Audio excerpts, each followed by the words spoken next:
Realme has made many good value smartphones this year, and while my favorite is still the flagship GT2 Pro, the GT Neo 3 has become my next favorite Realme flagship this year, as it has so much to offer for under 2,000 ringgit or $450 US. It is the kind of phone that makes you wonder if you should really spend almost 2 times its price for a flagship if all you want is a phone with very good performance. But it does also have its shortcomings. So here's my review after daily driving for close to 2 weeks.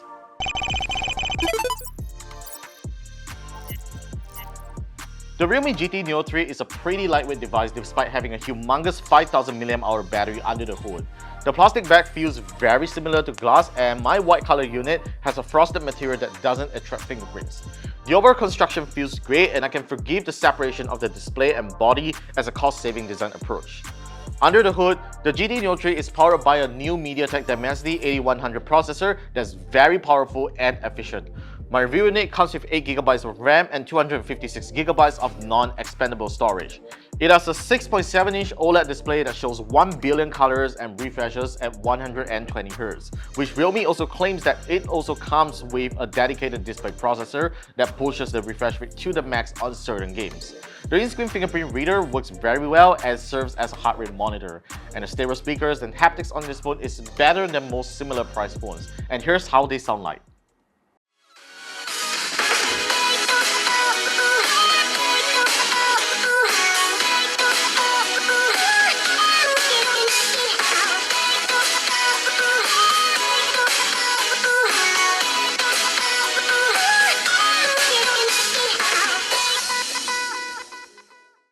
Realme ships the GT Neo 3 with Realme UI 3.0 running on top of Android 12. This is one of my favorite Android skins that doesn't spam you with advertisements or come preloaded with unnecessary bloatware.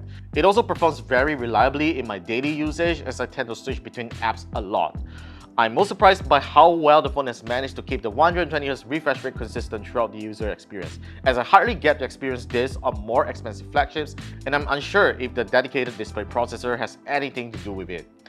Anyways, Realme has marketed the GT Neo 3 as a gaming phone, and I personally think it is as good as it claims. The Dimensity 8100 processor may not be as powerful as a Snapdragon 8 Gen 1, but it is definitely no slouch in running most AAA games on Android.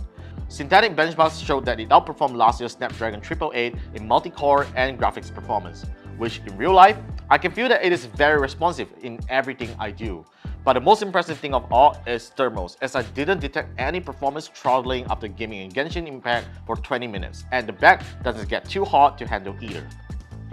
As a gaming phone, Realme has done a decent job on the camera department, even though the camera system is a slight step down from the GT2 Pro.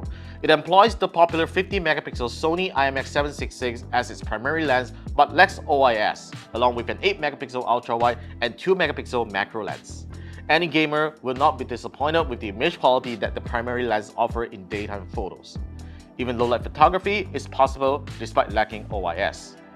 The ultra-wide lens has decent image quality as well, but its focal length isn't as good as other phones of the same class.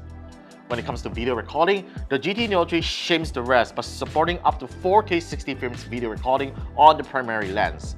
But the lack of stabilization hardware leads to shaky videos if you're shooting handheld. The front-facing 16MP camera is average when it comes to image quality, but it is something you can't use for a new Facebook profile picture.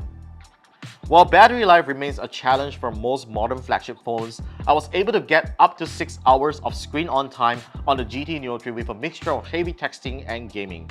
I'm glad that it is fitted with a dual-cell 5000 mAh battery that allows the 80-watt charger to charge the battery more efficiently, and also has better lifespan than a single-cell battery. Best of all, it supports USB PD charging if you don't have the charging brick to fast-charge the phone. The Realme GT Neo 3 retails officially at 2,099 ringgit, and if you are patient enough, you can probably get it at its launch price of 1,799 ringgit at a later time.